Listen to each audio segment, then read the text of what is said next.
just felt very long. Hi, Antoinette. Good evening. Oh, what happened there? Where are you? Okay.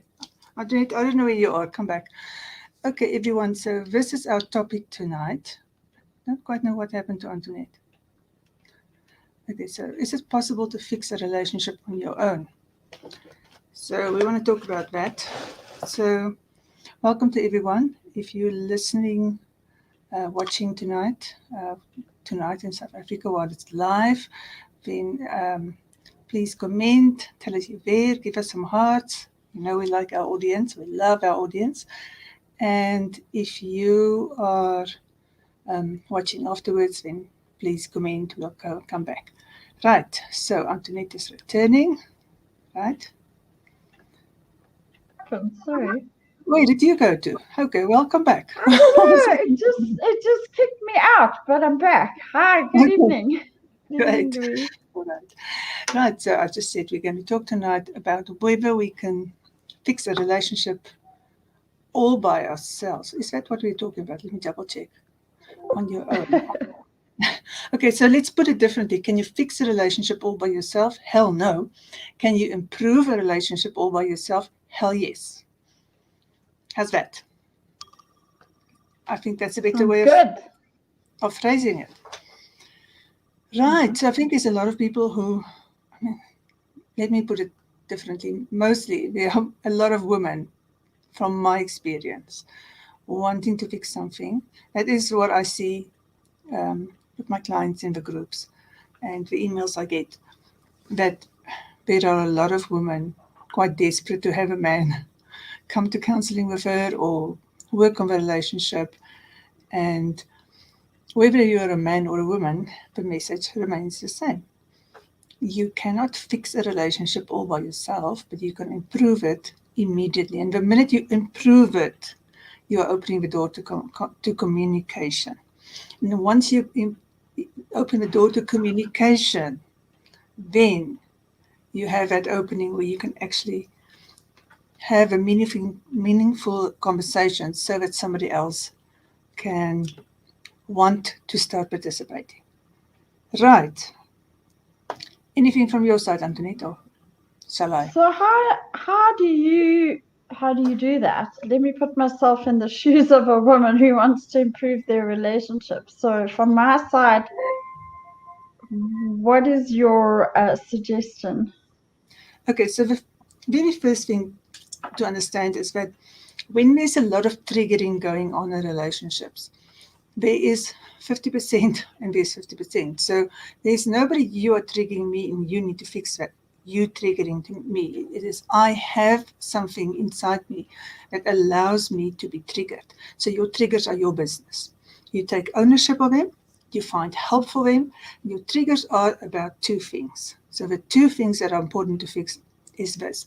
It's your unresolved stuff. It's your childhood learning. It's your unresolved, unknown, mostly, hurts that you've been carrying around, but you don't even know about them. But it is the overreactions, the over anything. It's the undercommitment and the overreactions. They are all leftovers from who we were by the time we were 7. And it's mostly hidden from us. The second thing is, which is also part of the same parcel, is your self-esteem. Because if you have good self-esteem, you show up differently. And if your self-esteem is not good, then you do not contribute to the health of your relationship. So that's the second thing to fix. The first thing to fix is get help. Find your blind spots. Make sure that you are not easily triggered anymore. Not by withdrawing, but by becoming aware of your patterns and your contribution. And the second one is work on your self-esteem, because somebody who loves themselves shows up differently. Somebody who feels confident about themselves talk differently. You don't need to control people. You don't need to talk over people. You just show up differently. And people are able to hear you differently when you show up with confidence. So when you really believe in yourself, then and in your worthiness, and how much you bring to a relationship and what you are worthy of, then there's a subtle shift in how you start talking to people around you. So it's really important that you fix your relationship, your own self-esteem. And then the third thing, which is I think what we need to talk about more tonight, Antoinette, is about communication, because this is the third thing we have to change, because it's easy to figure out. Look at the relationship patterns in which you grew up. Look and see if there were patterns that is working for you. Because if those patterns are working for you, if you had a respectful father and mother who were able to sort out their differences and carry on in a respectful, loving, connected way, you grew up in a healthy environment. You're probably not even watching. Okay? But if you didn't, and you didn't have clear role models, you are going to struggle to find your true north and a way to communicate in a way where somebody can actually hear you. So we have to learn, we have to do communication training so that we can learn how to communicate. So if you fix those three things, then I've got a first aid solution, which is very helpful and which is something that anybody can start applying from today. Let's see, I'm not seeing any hearts. Why isn't anybody saying hi to us? I don't like that. Say hi to us. We need to know we are on air. Yeah, Antoinette, this is weird. There's no hearts there. Is there no one there? I don't know. It's sad. If you're there, Oh, there. Okay, so now you see, now that I'm having hearts, I will tell you the shortcut. How's that? Let me go and see. Yay for the hearts. I need some Keep hearts. those hearts coming. Yeah, you have to comment. Otherwise, there's no hearts. Okay, give some comments too. Otherwise, there's still no shortcut. Okay, hi. Who's there? Let me see. Hi, Paul. Nice to see you. And hi, Elise. Lovely to see you. Okay, so let's talk about this one, our shortcut, how to help people. Okay, keep on giving those hearts. We like them. Right. Anybody at any time in a relationship, no matter how volatile it is, no matter how far you've drifted apart, no matter how angry and abandoned and rejected you feel, have two choices. You are either part of a solution or you're part of a problem.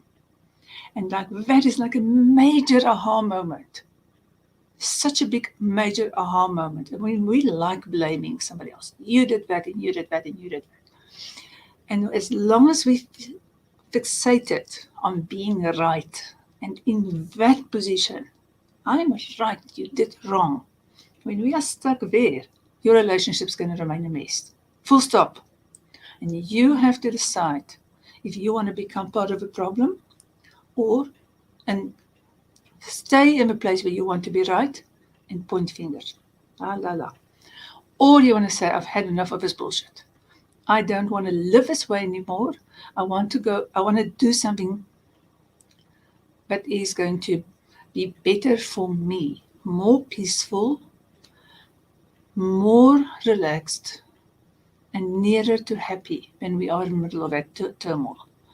So when we become part of a solution, we step out of the fight. We don't withdraw, we just don't fight the fight. So we stop blaming. We stop using you, always, you shouldn't have, we stop shaming, we stop guilting, we stop judging. We just come from, I am choosing not to play the guilt game anymore. I am choosing not to withdraw anymore. I am choosing not to stay in the room if you want to yell at me. I am choosing not to be part of name calling and getting personal. So when you can get to that point where you can choose to start looking at the behaviors that fuel the fight, then you can change things substantially. So it is, if you're being blamed by somebody, look at a normal instinctive reflex, innocence. If you step out of just that one, just the blaming, the judging, and the innocence thing, and you just start being part of the flow of the river, not part of the pushing back of the river, then you can just go like, I'm not going to defend myself. It doesn't mean I am out of this conversation. It just means that I choose not to blame and defend anymore, because it's getting us nowhere. And that brings us to the second solution, which is start using the we language. Us. We. When we forget that we are a team.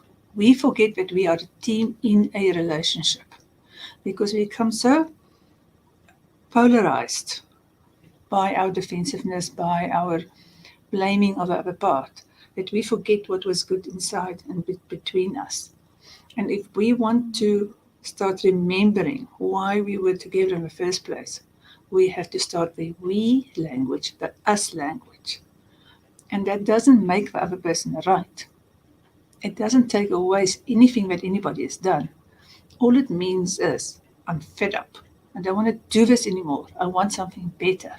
And I choose at this moment to start behaving differently so that I can open the door, so that we can be adults in this and have adult conversations in which we are not throwing tantrums and parenting each other and judging and blaming each other. The two things. Step out of a fight. Don't withdraw, but just don't do those things anymore.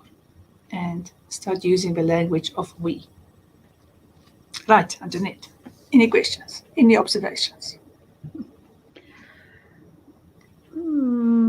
Yeah, well, I mean, I think one does need help, as you said, to start, because we often can't see our blind spots, firstly. Secondly, I think if another person doesn't want to communicate, what do we do? If we try and communicate and the other person can't or won't, it's quite a big challenge. And to see, yeah, I was fine until I got into a relationship. As you know, we've had this conversation. So it took you shedding the light on the fact that I didn't feel safe, actually. But I'm struggling now to figure out. I have a question for you. Is it very important for us to find out what our core values are and see if they're being met in a relationship? Because I think I'm a bit confused about what my core values are, and therefore confused about what's okay and what's not okay for me in relationship, actually. Okay, I will go about this in a roundabout way. So the first thing to understand is that if we want all of our core values or our wants and needs to be met in a single relationship, we are going to go on the never-ending quest, because it's impossible. We are not supposed to put so much of our core values, our core wants and needs, our core search for fulfillment in life on one person. It's our job. Yeah, that's not what I meant, actually. I think I need to clarify what I said. I went to a psychologist once who said that in a relationship, you intersect in the middle, obviously, like if there's two circles. So you interdependent, because codependency is not good and complete independence is not good. So we've got to meet somewhere. But he also said, so there has to be a lot of compromise. And yes, one person can't meet all our needs. But are there not, I've read quite a lot of stuff saying there are some core needs, say 3 to 5, that are uncompromisable for a person. And they're different for different people. So, for example, I know somebody who one of her core needs, uncompromisable needs, is to have very strong connections with her immediate family. She's still quite young. And her boyfriend just refuses to do that. He just doesn't have that, and he doesn't as a need, and he doesn't like doing it. How is that how does she compromise on something that's so important to her? And so are there not certain needs, just very few, that are uncompromisable and they have to be met? Otherwise, how do we stay in a relationship? Okay, what I find uncompromisable are people who are not willing to compromise and negotiate. If you are in a relationship and either party is not willing to negotiate, there is no compromise. And that means only one person is going to be happy. And you yourself have to ask, can I do this for the rest of my life? Can I even do this for 2 years? Because we go in thinking that, okay, I will fix it down the line, or we'll prove it, or, surely this can't really be true. And it's that what Maya Angelou says, people tell you who they are. And if we are actually willing to believe him in the beginning, and we don't get so addicted to people, we will hear there's somebody who's got a very different value in life from me. This guy is so not into family, and it's so important for me.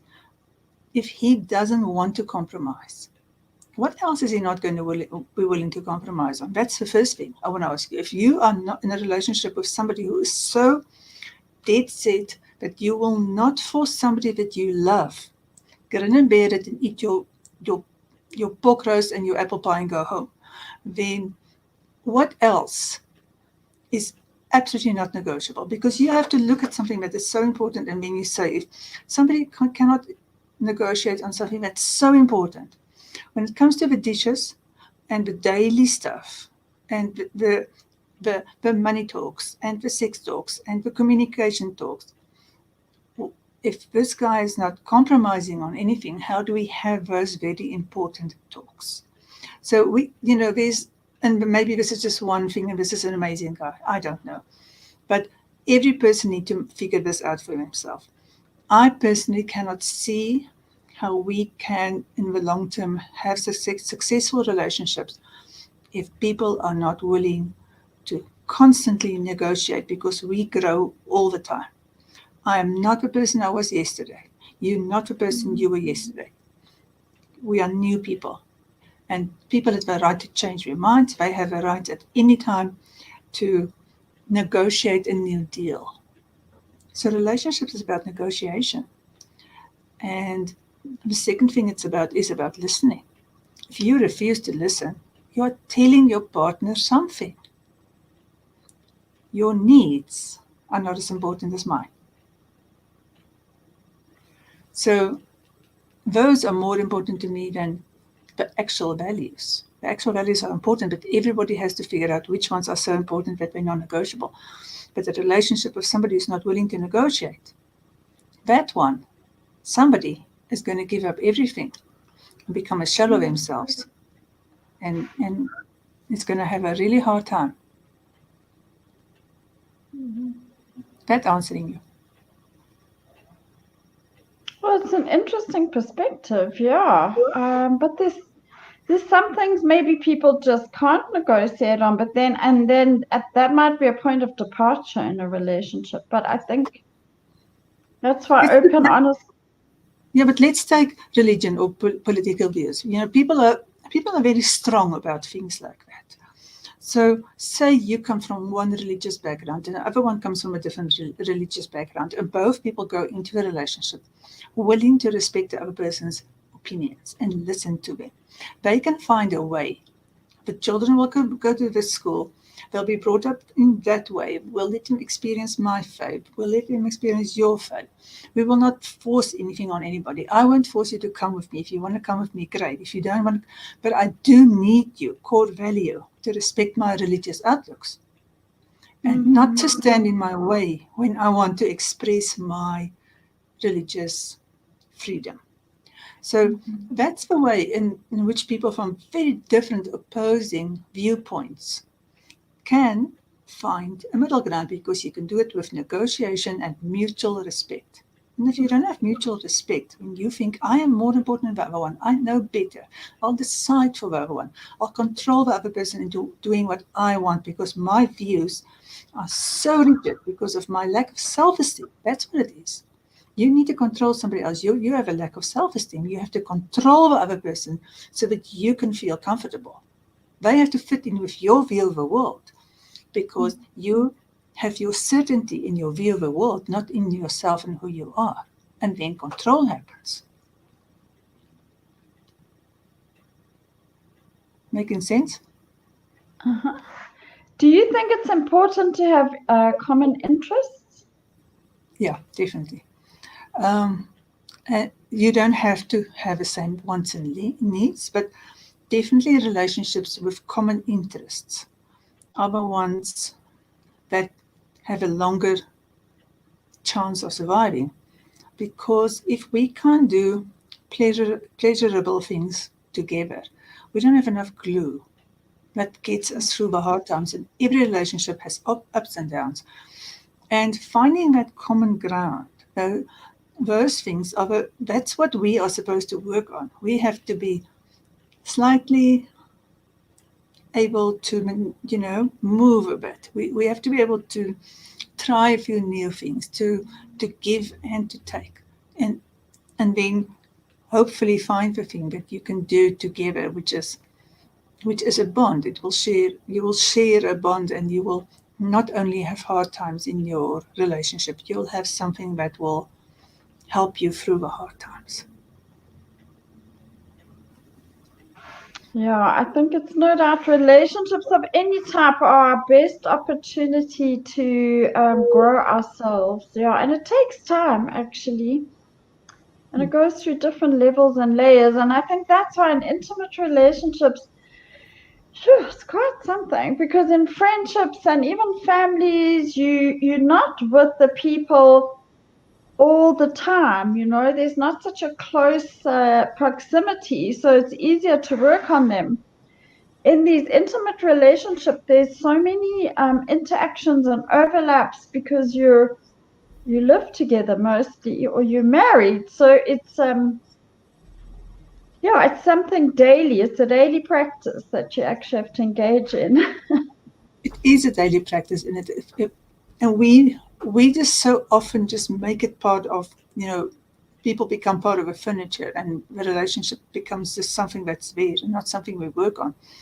But what we have to be aware is that it's not the fact that we are in close proximity with somebody that's really the reason why a relationship is so tricky and tiring and testy. And really, when we've done so much work on ourselves, all of a sudden we're in a relationship, and now we have to start all over again because we have certain things that will only be fixed in a relationship. And it's not the being together, and it's not the core values, and it's not the joint interests. Those all help. It's not even the communication styles, because that is so important. We can get through a lot when we communicate in a mindful adult way. But it is our unresolved fears, it's our unresolved hurts that shows up when we are deeply connected to someone. When we don't want to lose that person, we become people pleasers, we give up our boundaries, we don't even have wants and needs, we start getting resentful slowly. Because we don't start the way we mean to go on, but we are there about keeping the other person with us, we end up in codependent relationships. And once you're in it, it's near impossible to get out until it becomes so unpleasant that nobody wants to stay. But codependent relationships can be very happy for a very long time, as long as we are two people still willing to fluff up each other and laugh at your jokes and tell you you're awesome and you're amazing. You can be codependently happy. There's a deal there. That deal has been struck in the beginning. I will fix you and you will fix me. And as long as both peer partners keep on fixing each other, and sometimes it means somebody has to diminish themselves in order for the other one to shine. Somebody has to hold back so the other one can be wonderful. It sometimes means that you don't have needs and you just take care of the other person's needs. As long as two people are willing to fix each other, codependency can be very, very long living. Some people go to their deathbeds being codependent. So you can be happy if you have made peace with the fact that there are certain things which you are never going to get. And we're all different. We don't all have the same needs. For some people, that's fine. For some people, they may have a vague unease, but they are getting enough stuff. Some people may not be that happy, but they have so much going on in their lives, children and grandchildren, and a job and charities and the church and friends and the garden and life happening, that they distract themselves so successfully that they can keep up something even although they don't feel deeply fulfilled in a relationship. Mm-hmm. That making sense? Oh, yeah. Yeah, you can go off and have your own life and just meet over the dinner table and pass in the passage.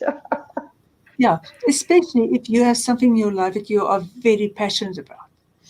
People with passion projects, it's a way of it's a way of an addiction. You become addiction to this thing because it gives you something, a purpose. And when you have a purpose, you are happy inside yourself, you can actually survive being inside a not so happy relationship because you are happy inside yourself. What? No, what's happened? Okay, let's read quickly. Okay. Always come back to having all the attributes of being a grown-up. Tough for us without healthy parents to learn from. Yep. Right, Paul. Yeah. But Paul, this is where is my I've really come to understand that my favorite thing to do in counseling is the he said, she said conversations. When one person comes and tell me exactly what they've done, exactly what they've said. What the other person did is not as important as what you said. What you said, how you said, the tone you said it in. When I have that conversations, I can see somebody's being judgmental, stop it. Somebody's blaming, stop it.